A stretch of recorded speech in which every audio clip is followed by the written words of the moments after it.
All right, good morning and welcome to our channel. Today I'm a few introductions before we get started. My name is Jay. I am the owner of Section8Consulting.com. I'm working in the field for about 26 years as a housing consultant.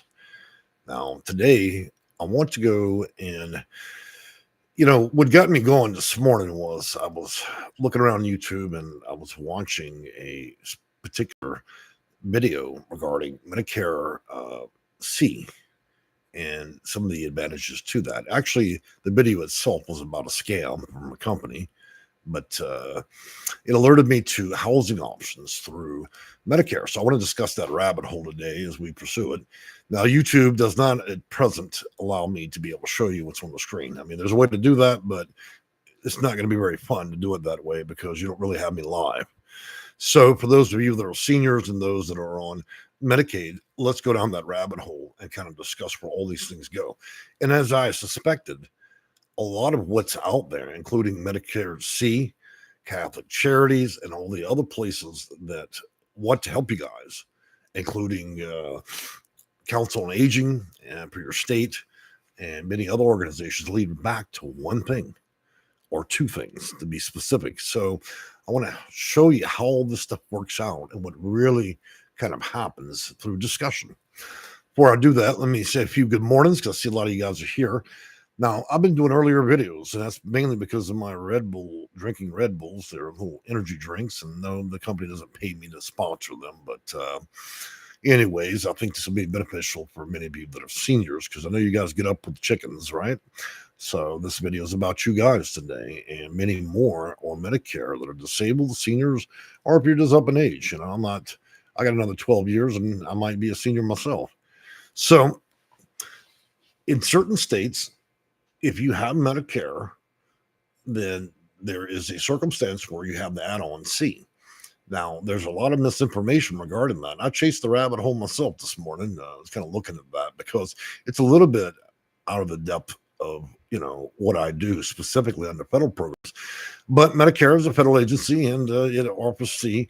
And so what I'm finding is places like Texas, California, Washington State, even New York, the state itself may offer some options. But what I found is it's not a reality. Medicare C is not really going to pay your rent. It's not going to help you. It's not going to find you housing. Okay. So let's take a look here real quick. And you can't see it, but I'm going to type in medical housing assistance, Medicare housing assistance. And what you'll find is a lot of this will lead you right back to the programs that are already in place that I deal with. So Medicare C will set you up with a phone call, 1-800 number where you call them and then you have your problems, or maybe you need help with moving or you need assistance with rent, stuff like that. The goal here is the same as the game has always been. It leads you right back to the same people, 211, Catholic Charities, and so on. These guys are operators, at these different centers that accept donations, and those donations kind of fuel what they afford. So these are temporary nonprofit funds from donations that allow you to be able to get a little bit of rent or this and that, often a one-off. It's not a solution to housing at all. The caseworkers and counselors that handle a lot of this through these many different organizations that are out there nationwide, they're connecting you with resources. Okay. Another way of putting that is they're making you somebody else's problem. They're not actually performing any service other than a Google search that would send you to the food stamp office, send you to the Social Security Administration, or send you to the housing authority. Okay. That would be the presumption that most of you seniors don't know reality, don't know what's going on, and that you don't even know how to use a computer, which I know all of you pretty much do these days, with a few exceptions.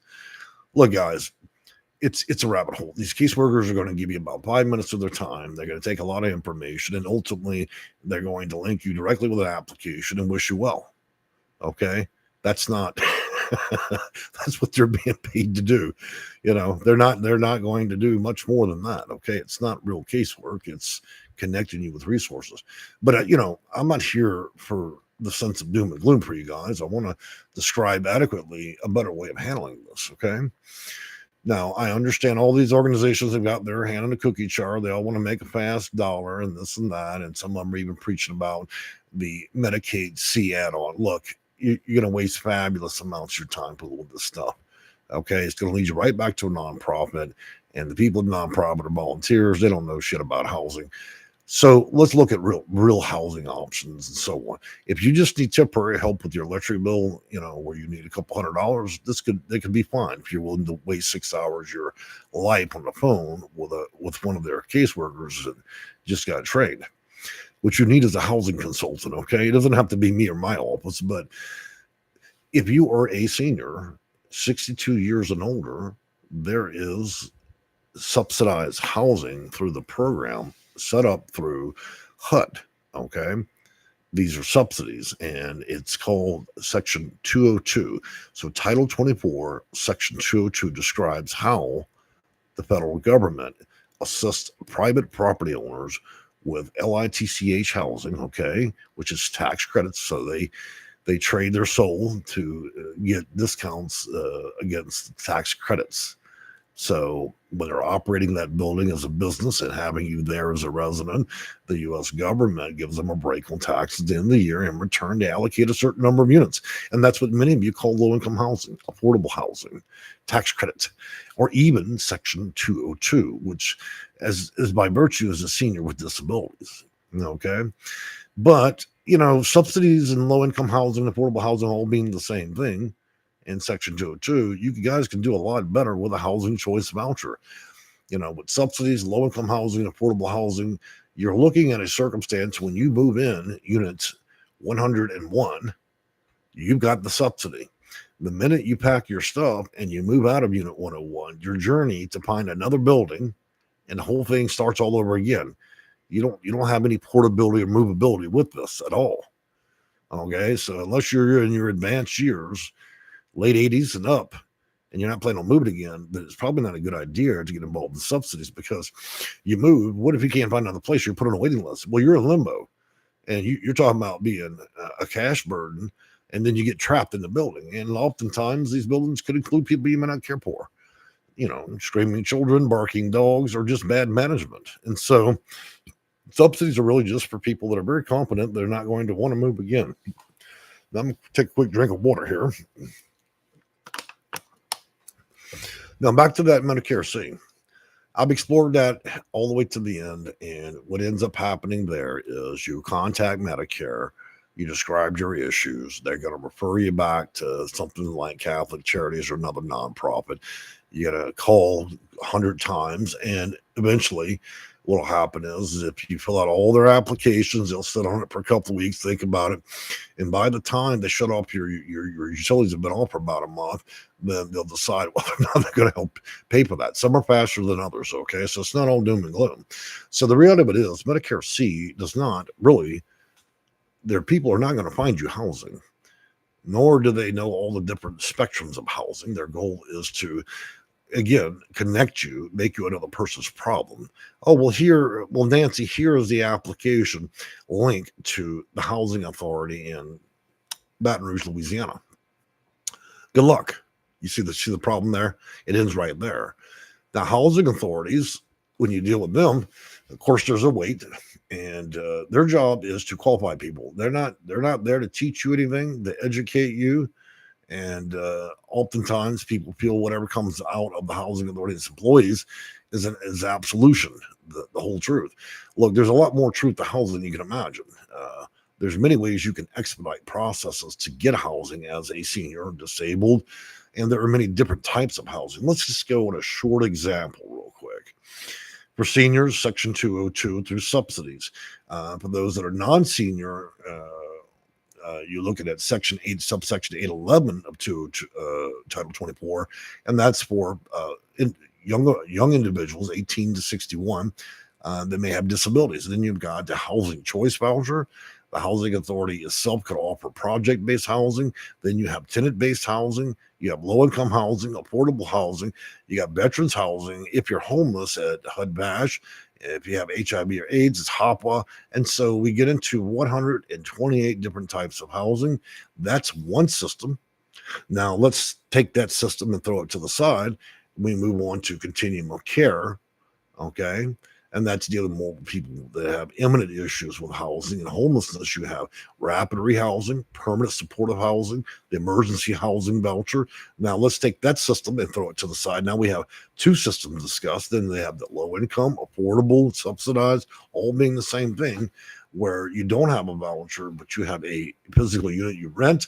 And when you leave that physical unit, you start the game all over again. So that's a third avenue.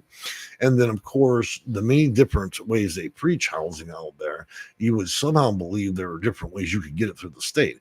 In some states, they do have their own state system. But remember, you're on the patience of the taxpayers in that state. So it's often infrequent and could get you in trouble. In other words, you go and get you a New York state voucher, not a voucher from the feds, but from the state.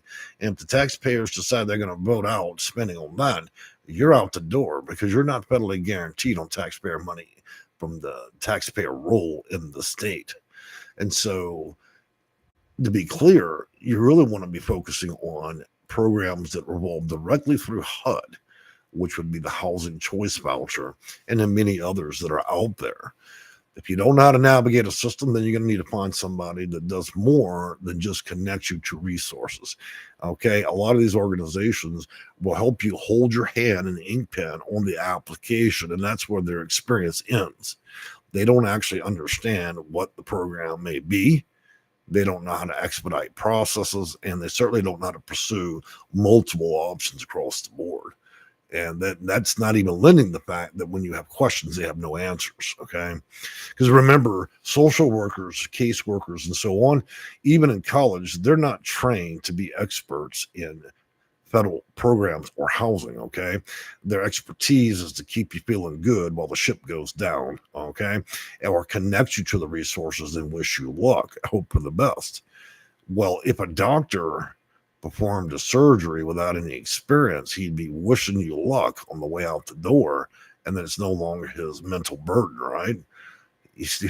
I performed a service, I feel wonderful, but I'm really not going to give much care about what happens once I hand them off to a system that I probably logically know isn't going to do a whole lot for them. But hey, as long as I can say my own accolades and say I've got it done, that's a lot of what's out there.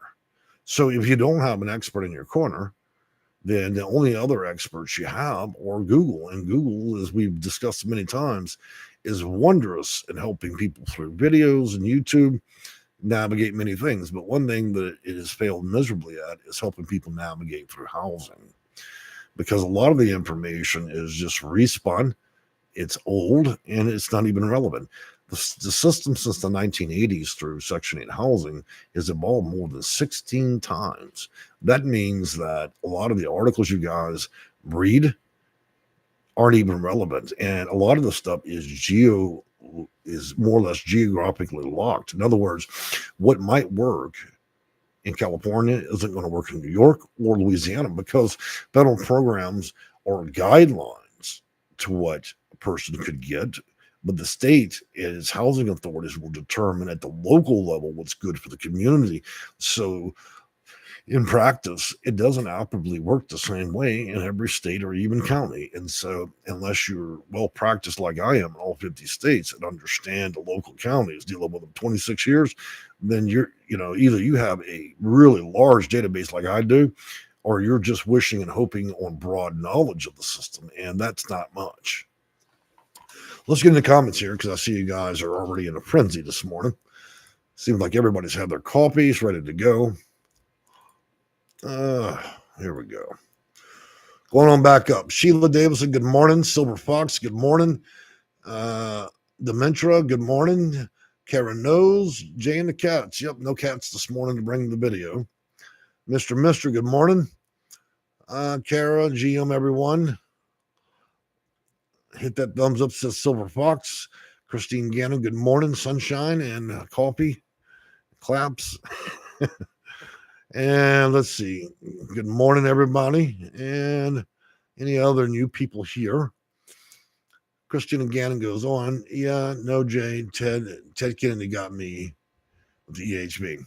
So let's talk about the present state of housing under the current administration and what Congress and the House of Representatives have decided thus far. That's going to help you better understand how things are going to play out for the rest of this year, moving into next year, and even through the finalization of President Trump's term. At present, here are the circumstances in which we have to operate in for those of you that need housing. One, they have decided to cut roughly a little under 50% of the federal funding for housing, okay? But at the same time, to counterbalance that, they had a large immigration, I guess you should say, raids around the country. So a lot of people got removed or have been removed or being removed as a present from the system. So if you take a budget and you cut it in half, then you've got to get rid of half the people that are in there to make it all match up again, right? So they're doing a lot of that through immigration and taking out a lot of the people that are just frauds. In other words, they've been utilizing housing and vouchers as something that they own and handed down like a generational voucher. Notoriously, New York, San Francisco, and even New Jersey, they really did run a gamut on that and kind of ruin it for everybody. You should not be able to will down a voucher, okay? So those scams and hustles have been closed out, and so the loopholes where you're just, grandma dies, it goes to mom, the mom's got it, she gives it to the daughter. Those games are no longer work. It's a great way to get yourself banned and also thrown in prison these days for attempting to fraud the U.S. government. So back to the politics here. First thing I'm going to tell you is I don't support or not support whatever's going on. I'm just here to give you clarity as to how it might affect this. So if you got a problem with it, then take it up with your politicians, not me. So half the funding, and then they decided that HUD, its primary building, its investigators, and let's make a clear distinction this morning. Your local housing authority is not HUD, okay? So HUD is a federal agency. Your housing authority is not a federal agency. They simply accept funds, and they can be investigated by HUD if they do something that's against federal rules, okay? So beyond that, they made about 90% reduction of employees. So 90% of the employees of HUD no longer exist. They have been fired or furloughed, and so only 10% of what HUD used to be in January is left. That makes it extremely hard to investigate, but I guess they were draining the swamp on that, as they may say. So half the funds and 90% of HUD. Then they've also made a decision that that the administration does not want to continue utilizing COC programs as a primary way to address housing in America. And so they feel that it's been filled with too much fraud. And so emergency housing vouchers, permanent supportive housing, rapid rehousing as options. There's very few options left. Any version of that will roll back out, and I'm sure on one side or the other, they're going to roll out that program again, but it will be much less than it used to be. In other words, you're going to have a very serious case to be able to use continuum of care programs. At present, it is defunded. If anybody's offering, any continuum of care program in the country is offering to help anybody, including seniors, veterans, homeless, then it's because they have extra or leftover funds from the earlier year. And it would be hard to believe any of them have anything left, considering we're at the end of the year. So usually most businesses have cooked the books by now. In other words, they spent their budget. So that's where we stand with that, leaving only the housing choice voucher, Section 202, Section 811, HOPWA. We also have others that are inclusive of domestic violence as well. So I think out of 128 programs, we're probably down to about 10, which is good. Now, the additional considerations here for applying for vouchers is we'll likely see a greater reduction for those that want to address the housing authority for a housing choice voucher.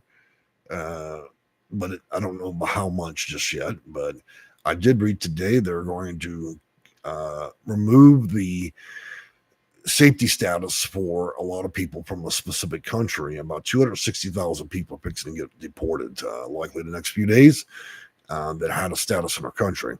So right now, the administration has seen fit to pretty much kick out anybody that's not actually an American in the country. Okay. So millions of people are flowing out of the country, and in certain circumstances, they're legally using the system, and in some cases they're not. Either way, it's going to likely reduce the pressure on the housing market, which would allow you guys to get subsidies, low-income housing, affordable housing, so on. And it should make some of the list go shorter. Now, the problem we may run into is when we eliminate continuum of care programs that address those more imminent need, then it means all those people now switch back over to the housing authority as the primary source for housing. So we redoubled again. So it's kind of a conundrum. Geographically speaking, depending on where you are in the country, it could be really easy or very difficult. Some of the most difficult places in the country are California, New York, Jersey, Massachusetts, notably, most of the state of Florida, most of the state of California, obviously, Oregon, and even Washington, a little bit of Texas. Most of you in the Midwest is fairly easy. And so you need to keep those things in mind. I'm jumping back into comments here. So we're going to go all over the map, because the thing about it is when you discuss a singular topic, it's like a tree. It has many branches. So I'm having to we hit a part, and then I have to branch out and explain the rest. So Christine Rolez, I'm sorry I'm late. Don't worry about it. Glad to have you anytime. Christine Gannon should be in the Witness Protection Program.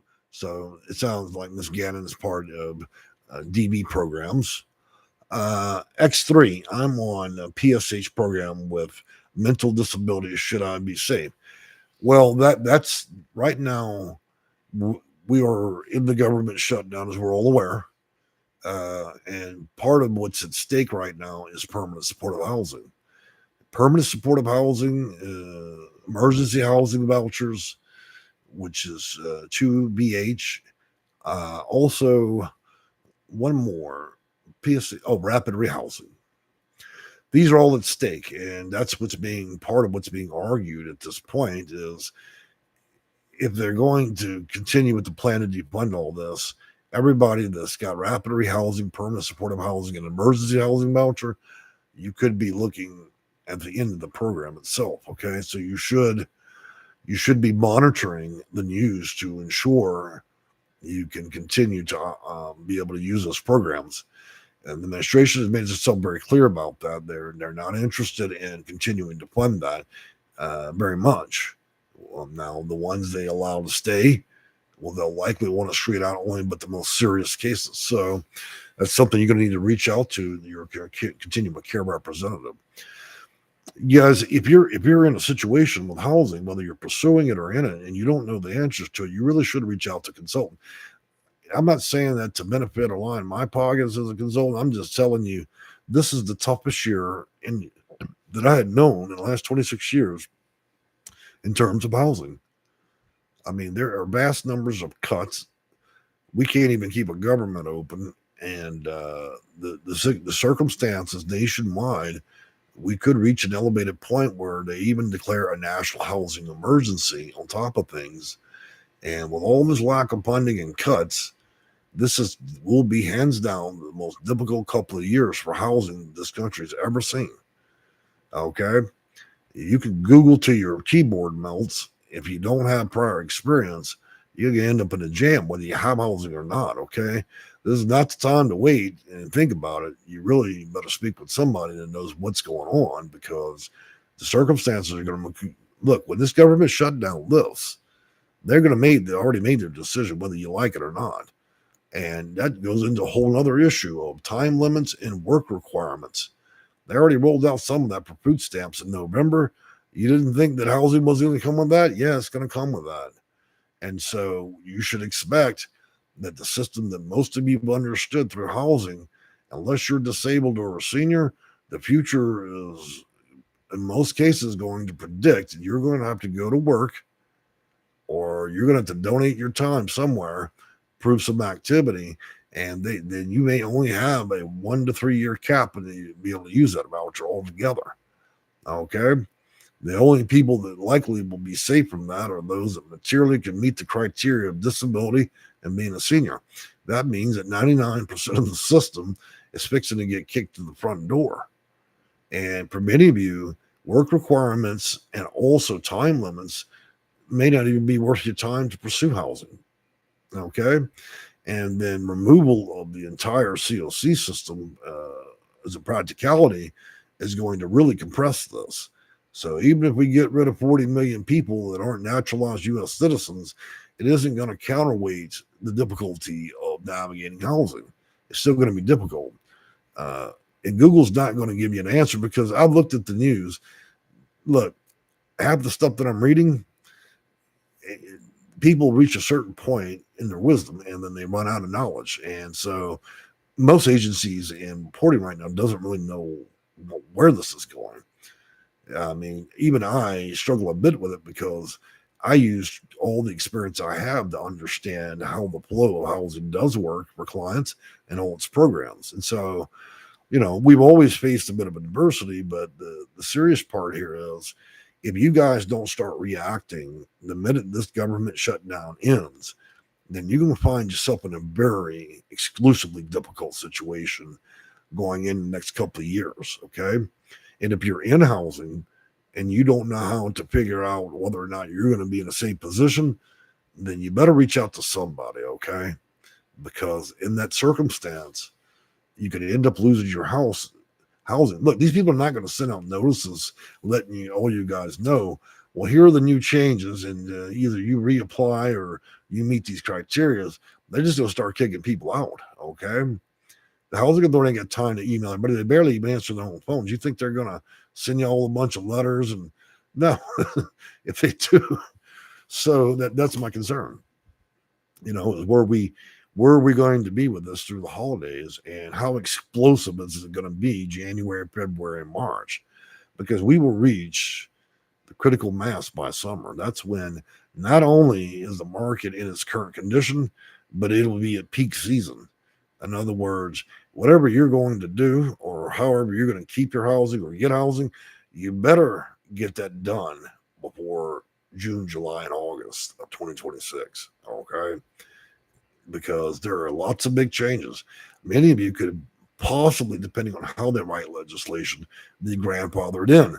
In other words, you don't want to wait and then be on the flip side of this deal. In other words, most of you know what grandfathered is. So if you've got it, you may be able to keep it. But if you don't, well, you're subject to the new rules of the king and the queen, So let me take a look at these comments real quick. Caitlin, hiya, good morning. X3, I'm on PSH. Yep. Pamela, cool haircut. Yeah, I got tired of brushing my hair. So this is my summer winter cut. I just shaved it all off. I got tired. And I'd buy that mousse from the store. Let me tell you something. I think that mousse had more alcohol than a bar. You put it in your hair and it almost burned your scalp. So clearly I didn't know what I was doing. Alicia, more housing will become available and price reductions for renting and buying. Based on what wisdom are you suggesting that's going to happen? That's a very glowing report, considering that that's probably not what is going to happen. Susan, I live in HUD housing, and it's based off income. We call that low-income housing or affordable housing. If you don't have an income, you can't live here, correct? Well, you can't get any form of housing these days unless you have an income, okay? Whether it's SSI, SSDI, survivor benefits, railroad benefits, some kind of money, whether you're curling hair, baking cakes, making crap ducks, or you're a prostitute, you got to have money. And yeah, there are certain places in the country where being a prostitute is legal, and that's an income, namely Nevada. The big surprise there, right? I don't know why a prostitute would ever need to be in housing, considering the kind of money most of them make. Now, if you're shaking a leg at the red light, that's a different story. You're doing it $5 at a time. I'm sorry, we don't even need that conversation really in this video right now. Desert Hawk, I'm concerned that we'll see hyperinflation in the rental market. Well, I think that your comment is perfectly logical. We are seeing it right now. And I think your concern is are we going to invent a new form of inflation in the market? Look, the rental market is nuts because we live in a time and age where we use houses as financial instruments. In other words, those that have group up with other neighbors and they decide to pool their money and invest in houses. It's cheaper to buy houses and keep them empty, let them sit on the market undamaged and unused than it is to go through all the drama of having somebody in that house. That's why you often see these high rises be built and nobody's living in there. They're all investment instruments, so nobody's actually ever moving in. So that's one part of the big problem. Meanwhile, builders have inflated costs. In other words, most home builders in the nation, the only thing they can actually make a profit off of is building homes for the wealthy. They don't make any money, really make any money off building homes for low income. And so we're watching a huge reduction of the housing stock across the U.S. evaporate. That started during the pandemic. Let me explain how that worked out. Before the pandemic, we operated pretty normally throughout the market since the crash, I think, in 07. And then we had this magical pandemic, and then we started with inflation that turned into people realizing they could also price gouge. And then from there, people saw very low interest rates on homes. And then so we had this frenzy that drove the market artificially. In other words, everybody's trying to buy a house. Well, another problem with that artificial inflation is here's how it worked out for most landlords that service low-income housing. So during the pandemic, you had a landlord with a $500,000 property, say four units, right? Life was as it's always been. They rented, they had ordinary rents. And then the pandemic happened, and guess what? That crack house place he's renting with the 4 apartments that he's only getting $1,000 a month for, all of a sudden, because of the market conditions, his $500,000 crack house building is now worth $2 or $3 million. So the landlord's no longer interested in being a landlord because now he can just sell the property. We exited so many low-income properties off the market below income because of artificial conditions.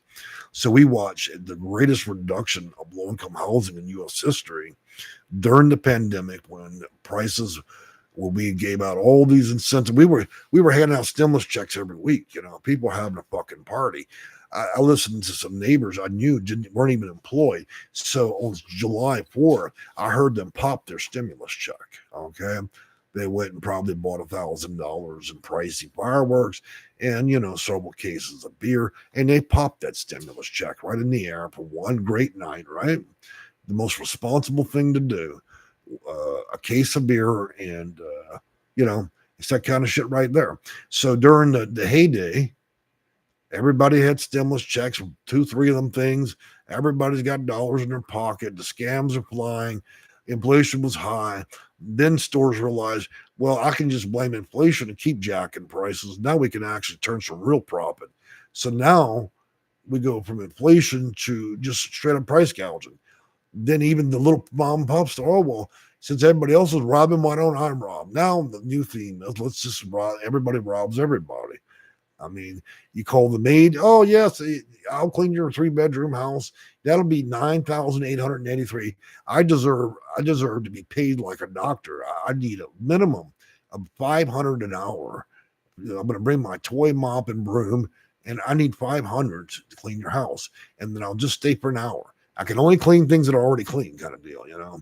And that's just one example of the masquerading inflation is we now have made people with virtually no education and no training, no background, no college, now believe that they deserve entitlements as high as $100 an hour. Even the food driver gets pissed off when you don't give them $100. Well, I brought you a Big Mac, a fry, and a Coke. I expect $45 tip. You know, it's one of those deals where you tell somebody, get the hell out of my lawn. But those are the extreme examples. We've set an expectation. So rolling all this back to housing, that's how we end up in this situation. Now every landlord that even has a junk house, you know, It was used to be worth nothing. Now it's worth 5-10 times what it should be. So there's no incentive to service low income anymore. And not only that, but even if it's a bad property, the landlords feel, well, everybody else is jacking prices. Why don't I?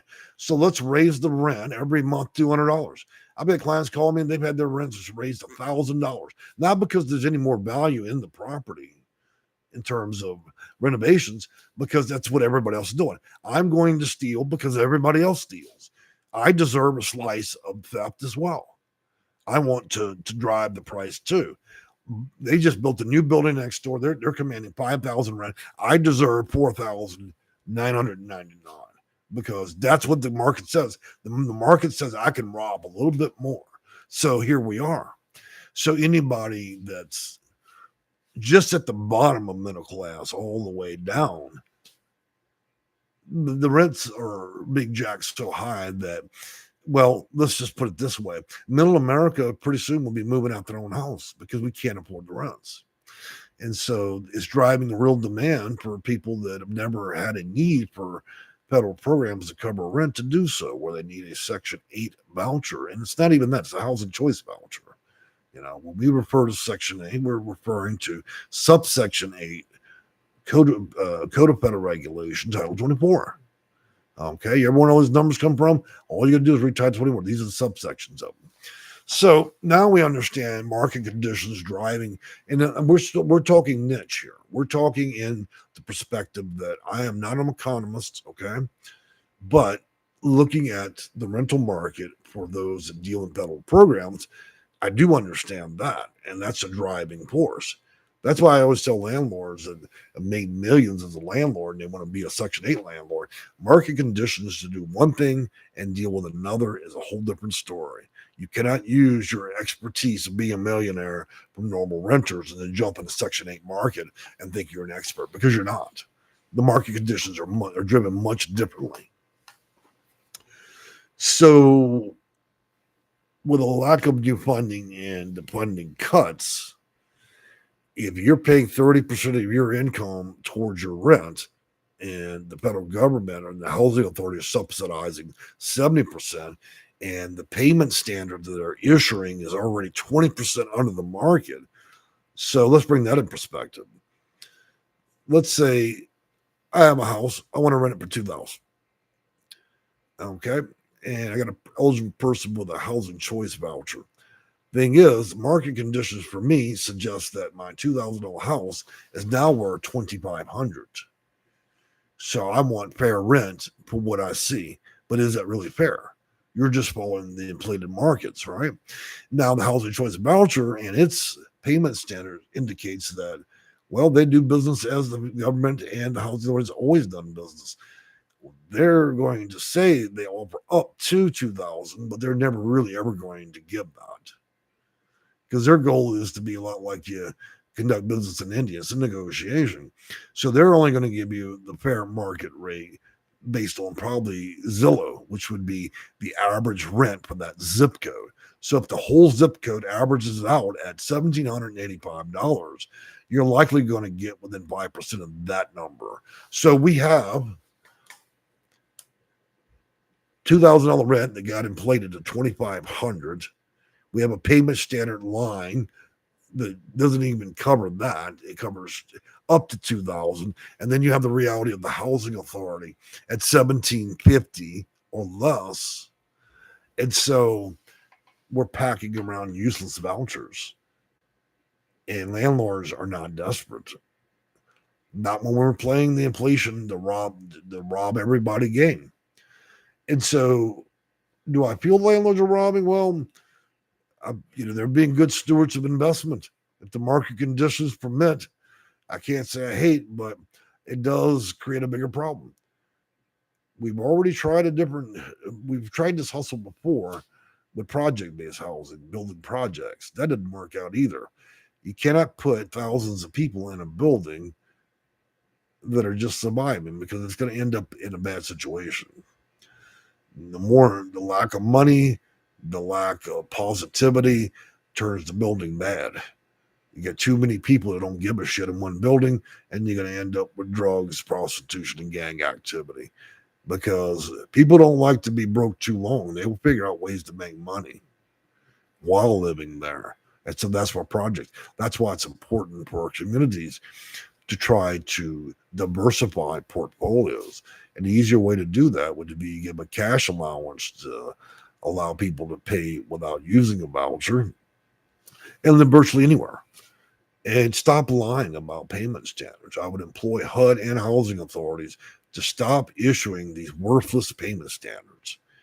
If your only interest is to actually only give the area medium rent on the basis of Zillow or another company that's 25% below market, then just tell people that, hey, we'd like to look good for the city and eyewitness news, and we're going to issue a bunch of fucking worthless vouchers. Just be honest. Just tell people that. We're going to also issue payment standards that are an absolute joke. Kind of like the insurance company on TV.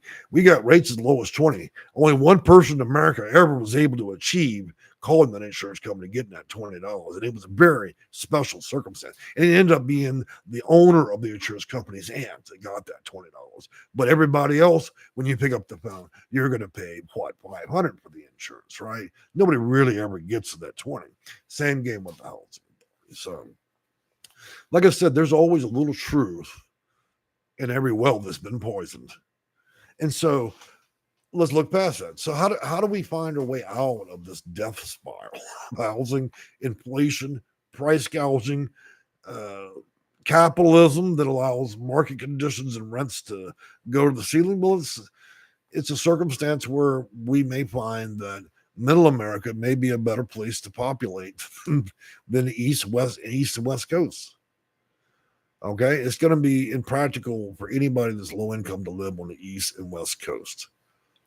And so for a lot of you, receiving a housing choice voucher would be a much better option to take you and your family to the Midwest, because there's lots of landlords can take your voucher there, and there's lots of good living. Okay, we're going to have to face reality as a country that only certain parts of the country are going to be available to people that are low income. Florida was that for a long time, but then real estate agents got involved and investors, and now they bought up all the ocean water. And when you buy up the frontage there, it drives the market conditions. And so what you saw play out in California, where only the wealthy can rent practically, is what's playing out in Florida. Nobody low income or a senior can really live there anymore. I got little old ladies that contact my office all the time. We're doing a case where, yeah, can I move out near Miami? I'm like, honey, you couldn't even afford a cardboard box out there for rent. Okay. I had to put you up there near Orlando or North Florida because it's too unaffordable. There's lots of places that are hot that you can move besides that. And then the same problem in Arizona. Real estate developers saw you guys try to move out there because it's warm. Now Arizona used to be a place to buy a house for a decent price. You're in the middle of a desert, right? They've absolutely lost their mind out there now. You think you're buying a Malibu house on oceanfront property in Arizona. They've completely lost their mind. And then when the prices got drove in California, it pushed a lot of people from California to New Mexico and Arizona. And that new influx was just what the builders were looking for. Now they're able to drive those markets to obscene amounts. And that also gives a sense of entitlement to the landlords out there. Well, everybody else is getting $10,000 a month. Therefore, let me evict everybody that's low income and jack my rent up by another $80,000 a month, And so we see the market conditions being ruined in California, Arizona, New Mexico. And let me tell you something, my home state, my company's in Houston, and to be clear, I deal with clients all over the U.S. because these are federal programs available to all U.S. citizens. But I'm watching inflation hit Texas big time. Look, 10 years ago, you could buy a 4 or 5 bedroom house, barely 3 years old, for $89,000 and be within 40 minutes of downtown Houston. Not no more. Not no more. You're not going to get close to that. And I remember used to be able to rent apartments for as little as $450. Okay, we're not talking 20 years ago either. Not no more.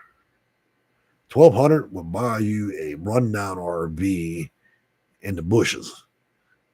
And I mean out somewhere like Bryant, Texas, not in the city. So the developers are attacking Houston, Dallas, Fort Worth, and Austin. And they're trying to buy it all up. And they're putting in big neighborhoods. In the area I live in, where there's 10 acres, they're buying up every cow pasture and they're building shit for people that make lots of money. And property taxes on 10 acres could reach upwards of $1 million soon. So you can't even keep your land anymore. It's super gentrification. So you see what happens?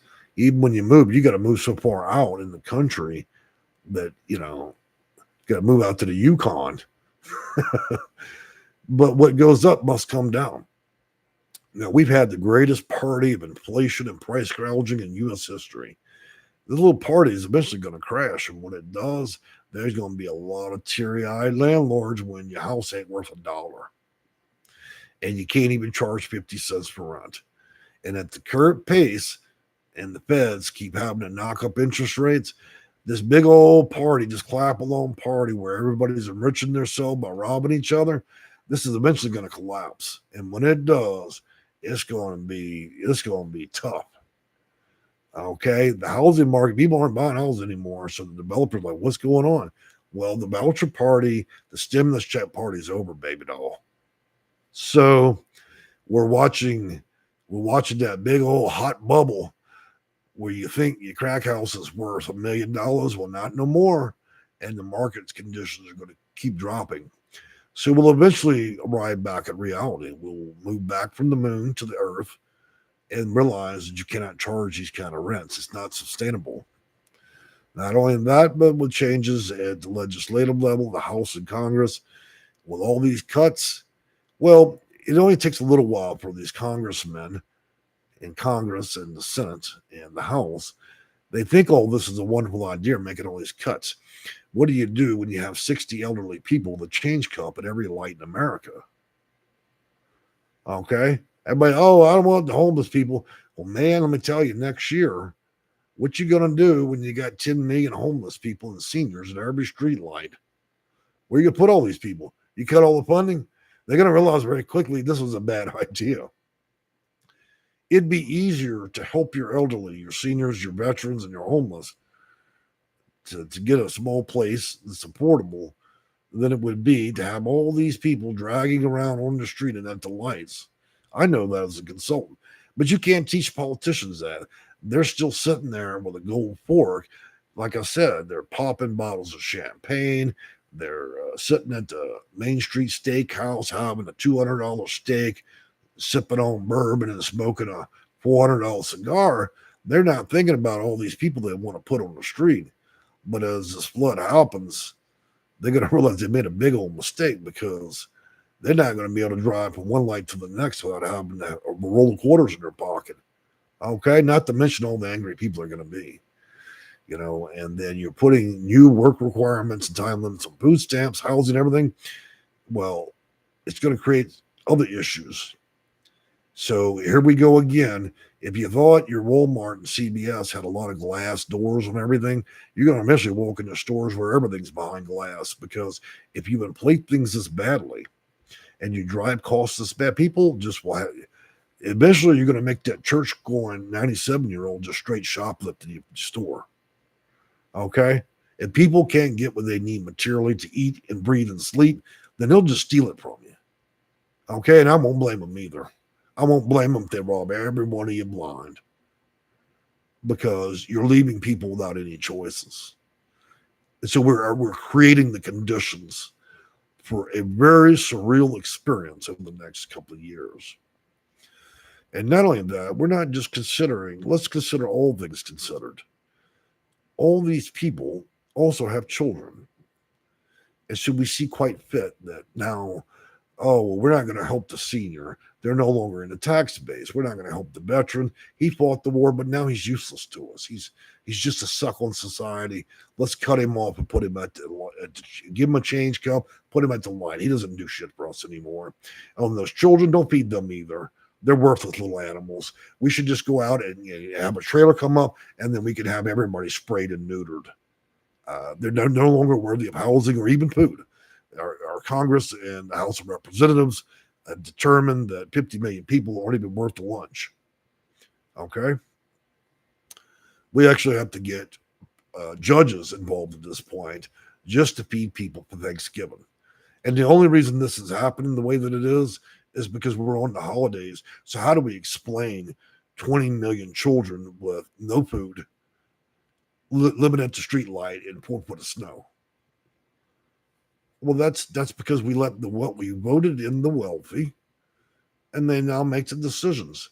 We're just in a big petting zoo, and so I don't know how anybody could honestly sit down for Christmas or even eat a turkey this year. I'm not real proud of how America is acting. This reflects very poorly. We seem more like a fourth world country at this point. There are many countries that are doing much better than us. And we can't even keep our government in. So, I mean, what exactly are we? Without a government, we're not America. I'm not sure what we are.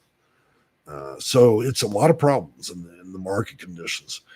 But we sow what we reap, and we reap what we sow. And 2026 is going to be a mother. I've been in this in a quarter century. It's going to be the mother of all mothers. There's going to be a reckoning. You can only run this gamut so long.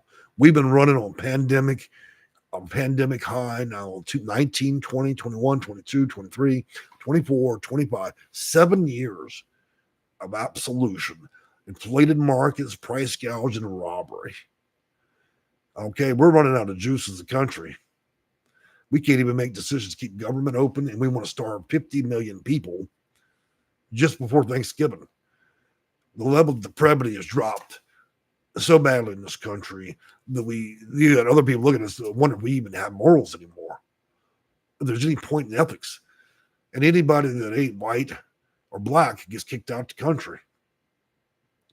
Yeah, we granted you rights, but we decided this week we're not going to do it.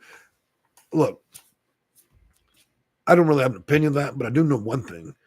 We've got to have a workforce in America, okay? So we need to be a little bit more selective about how we're doing this. And my concern is not for those illegally here, but for those that had the legal right to be here, and we gave it to them and took it away. And so, that's what drives inflation. If we're kicking out 300 Chinese people have a license to be here, did it legally, then who's going to trust everyone to come to the country and work here? And we need the help in certain areas. We need it in agriculture, namely. And so I think we need to be a little more distinguishing.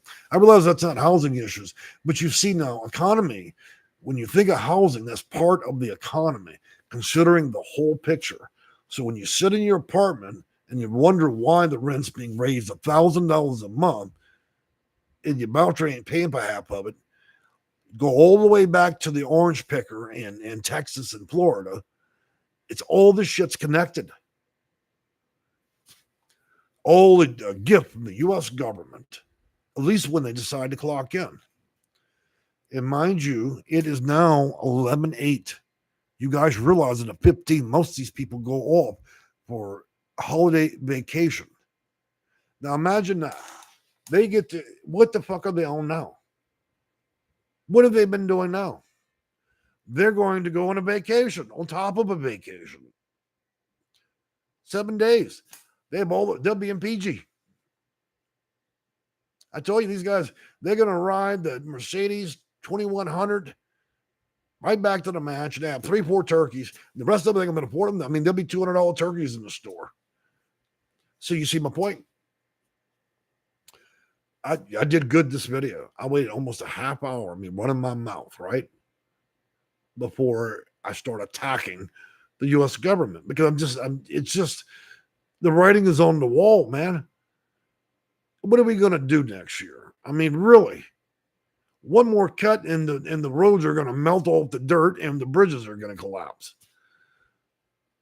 I understand the plight and the seriousness of the U.S. president. He's trying to make changes. He's trying to pull money back, but we're doing it in an envelope is a little bit too short. A stick will snap. If you do it slowly over time, it won't break. If you do it too quickly, the stick will break. You see my point? We're just moving a little too quick. We're not allowing a time to see whether or not this will be effective over the long term. Yeah, it looks great. It looks grand in the grand picture, to do things quickly, but we're not waiting long enough to test theory. It's just too much change at one time, and it's people in a frenzy. It was like a country full of piranhas. All right, let me get on these comments here. So we're all over the map. That's okay. I'm like that, man. Look, if you've got ADD, you'll enjoy my channel. I'm all over this map. But I mean, I have to be. We're discussing so many things that are branches of why you're dealing with housing, vouchers, and rent. Let's scroll on back here, guys. Man. Y'all been going good in here. Thor's Paralegal Jay, we have had any experience in 115 Medicaid housing waivers. I've explored the entire Medicaid system, and what I have seen in terms of housing and solutions, there isn't anything in Medicare that's going to directly address you getting housing. There are certain states, a handful of states, that will give you a housing navigator. And a lot of those turn out to be fraud LLCs, and they're billing people for $2-3 and they're not actually providing anything, other than maybe they drop off a vacuum cleaner at your house kind of deal, And so a lot of the states have shut down those programs. Look, even the nonprofits at present around the nation, a lot of them contact my office. They love accepting federal funds. They love accepting donations. But you know what happens when they actually have to do the work? They don't know how to. I've even had homeless shelters dump their caseload on my office. In other words, oh yeah, we love to sign up for we love accepting all these federal dollars, but when it came to actually doing the work, they didn't want to do anything to break a sweat. So they'd use part of their ill-gotten goods and then try to dump those people in my office because they knew they couldn't help them. It happens more frequently than you can think. Over time, I've had court systems, homeless shelters, and supposed nonprofits dump probably 2,000 or 3,000 people on my office. These people didn't have a chance in hell if those organizations tried to help them because they only understood how to connect them. That's connecting. We're going to get you all set up, Miss Mary and Mr. Bob. I've got a list of places you can call. Now, you don't know this, but I know in my head that when you call those numbers, nobody's going to answer that shit. I also know they're not going to do shit for you other than give you another phone number. But as long as I've done my job and I can bill it back to Medicare. You see how that bullshit works?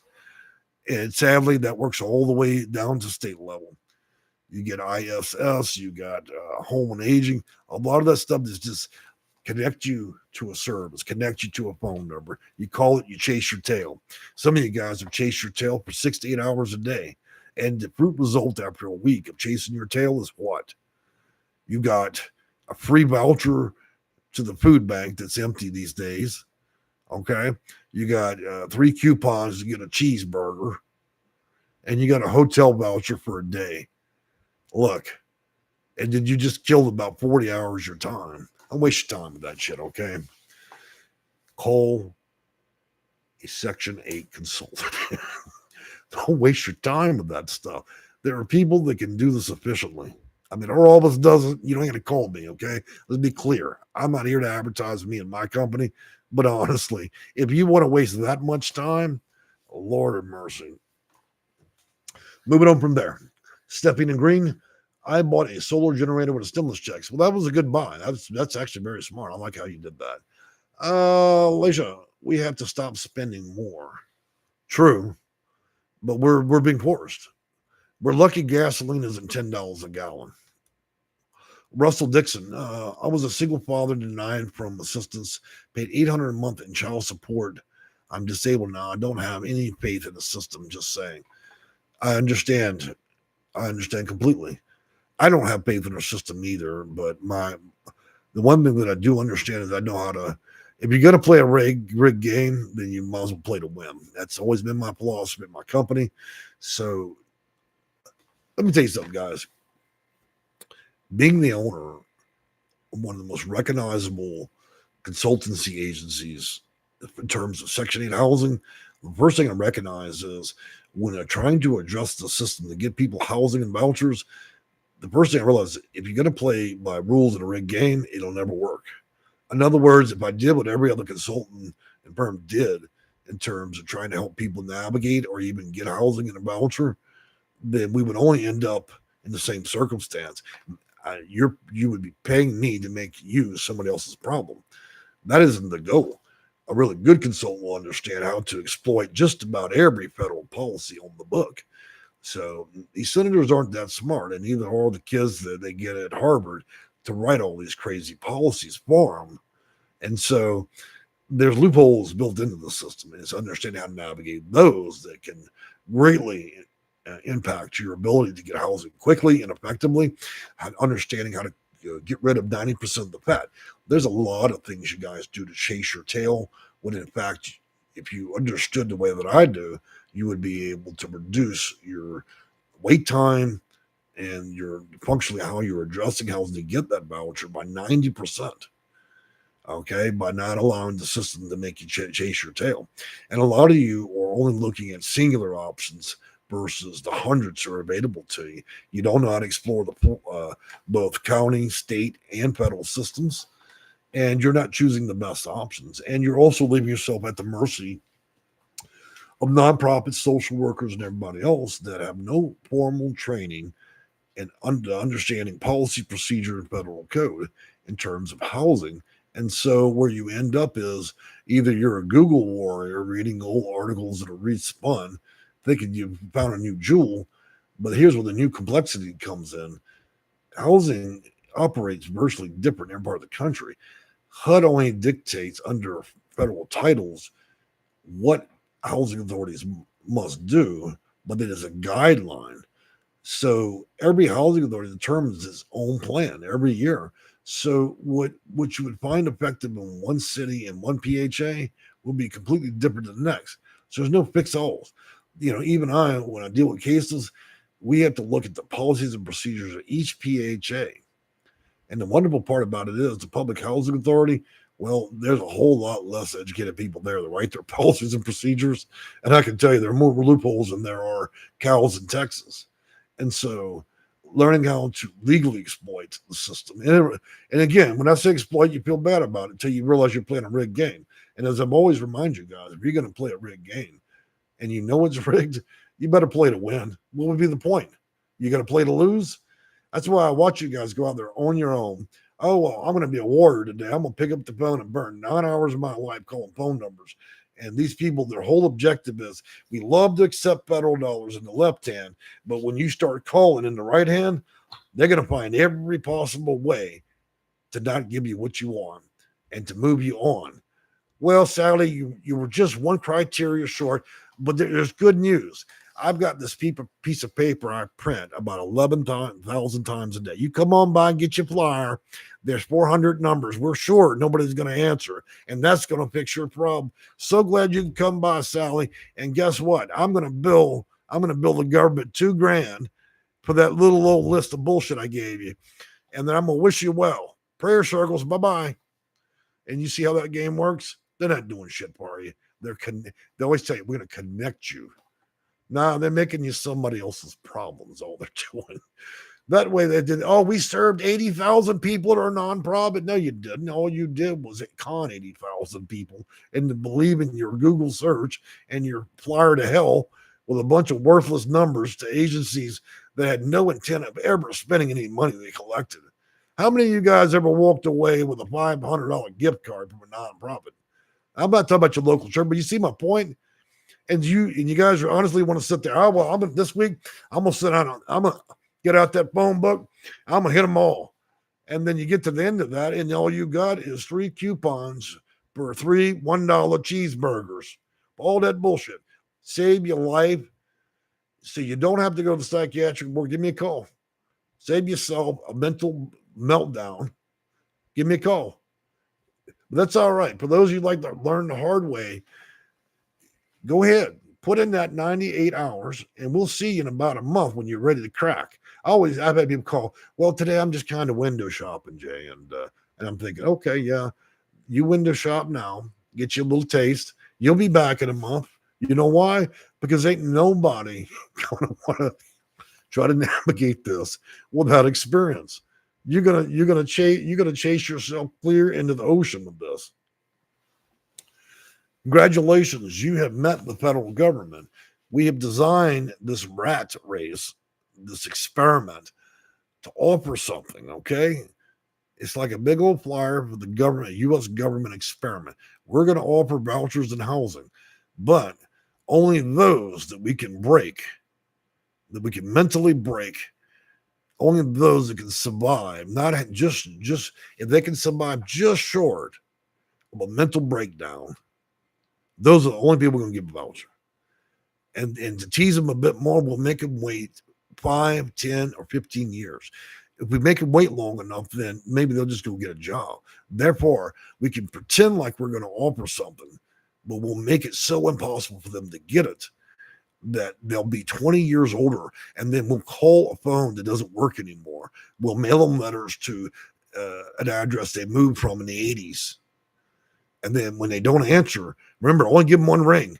This is the housing authority. Hey, everybody, call everybody. But look, call old phone numbers, write letters to houses they don't have. And the minute they don't answer, they give them one ring. When they don't answer that ring, send a termination notice. That's your local housing. I told you they're doing prayer circles for you. They want very much to help you. You need a monster in your corner if you're going to win this. Trust me. And if you think that that's all blown up and bullshit, call your local housing authority. Try to keep them on the phone more than 8 minutes and see how well that conversation will go. They will talk to you like a hooker on 3rd Street, okay? Don't believe me. I bet many, I believe that. God's here. He's touched the housing authority. They're all praying. No, they're not. You don't believe me? You go ahead and try that. See how that's going to end up for you. You know how I deal with housing authorities? Legal notices. Okay, you either comply or you get sued. How about that? That's my Christmas card. So we're talking in reality right now. I know some of you need positive. You need positive. Go ahead and unsubscribe. Go down to Bob's Fidget Spinner channel. He will give you all the positive love you need. I know some people need that juju. They can't hear nothing negative. So go down to Bob's Fidget Spinner channel. They're talking about pleasantries there. They will blow all the unicorns you need up your ass. I'm not doing it here. So moving on. Christina Gannon, Jay, the newly affordable 285 square foot, no utilities, no Wi-Fi, $1,400, $1,500 per month in stacks and packs. That's right. It's like a prison cell with rent. Besides Section 8 HUD locally, of course. Stephen Green, never eat out, haven't bought coffee in at least... Yeah, you can't do that. Look, you can't even buy a bottle of tea out the cooler at the gas station. They don't even put prices in the gas station anymore. You walk in, you got to be independently wealthy to walk in the gas station, okay? Because the candy bars don't even price. You get to the register, you thought you just won a small lottery hit. They want $9 for the candy bar. Fountain drinks, $400. All right. Stephen Green, okay, so that's y'all talking amongst yourself. Alicia, 77, you're not missing anything beside the sunlight. That's good. Sheila, I'm moving to Florida and I'm scared. Look, don't be scared, guys. To be honest with you, we're not facing any bigger difficulty than we've always faced. It's just going to seem a little bit more bitter next year, okay? Most of the guys have already dealt with adversity. Yeah, we're going to go into 2026. It's going to be a real tough cookie to crack. You got to remain focused through this, okay? And it's not all great news, and so what? We thought the world was going to fall apart during the pandemic. It didn't. Most of you guys will get through this, okay? And where there's a will, there's a way. I know that. I produced that thousands of times for clients. So there's ways around this. What I'm trying to do is get you guys to focus because many of you are on the edge. In other words, one more ounce of stress, you guys will bust apart, fly to pieces. So I'm trying to prepare you a bit so you don't come apart at the seams. You need to be able to survive that adversity, and it's going to be a tough 2026. And a lot of people, one more thing. If I hear one more word out your lips, I'm going to freak out and there's going to be a problem. That's what I'm trying to help you guys avoid by understanding some of the difficulties we're going to face next year. You get it whether you want it or not. Kevin knows diabolical work. Yep. My whole backyard is full of leaves. You know what I do? I get out a hairspray and a match. You know, I just leave the leaves there. Why do we need to create work for leaves? You know, the leaves are there. Leave the damn things there. I just mow them once a year. Brink or Brian, rents are relevant to the cost of everything. Prices are high. Everything has changed when this last administration changed. Okay, Brian, I want to make one distinction there. Okay, this is not a new invention, okay? It may feel that way. Everything we've done in this country the last 100 years builds up to where we are. It's not just one person, okay? Your voting ticket's not going to determine 2026. These are all culminating factors, and they work on various special principles, you know. There are all kinds of pressures in the market. Now, do we have certain elected officials that may push the agenda farther than others? Yeah, but that's part of what it means to be a president. It's also part of politics. You're going to have new pressures in the market all the time. Well, I'm going to try to hurry this up, guys, because I'm not done rattling on in an hour and 10 minutes. Okay, that's a long time. Looking forward to not meeting any of our government officials. True. You know, unless we're having the Salem witch trials. Sheila didn't know. Didn't that come out right? It did. Stephanie. Russell, good afternoon. Karen knows. Pressure makes diamonds. That's right. Man, there's so many comments here. All right, last couple of comments. Indigo, this is what love, please now, new generation. And okay. Your words are a bit jumbled there. You gotta slow down a bit, okay?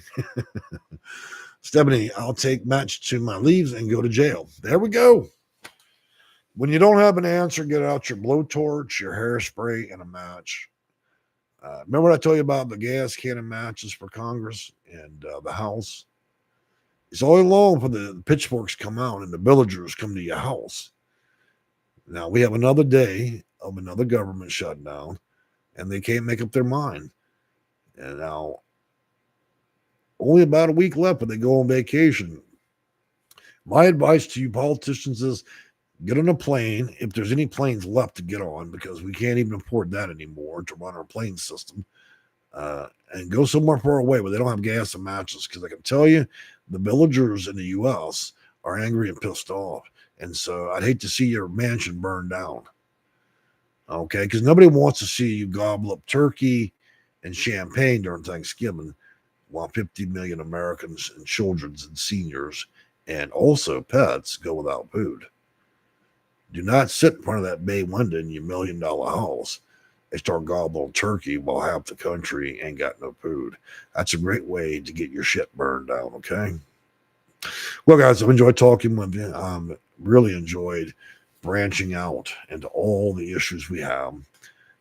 And I'm hoping for a much better government shutdown where we can actually get something done as a country. Start to do something.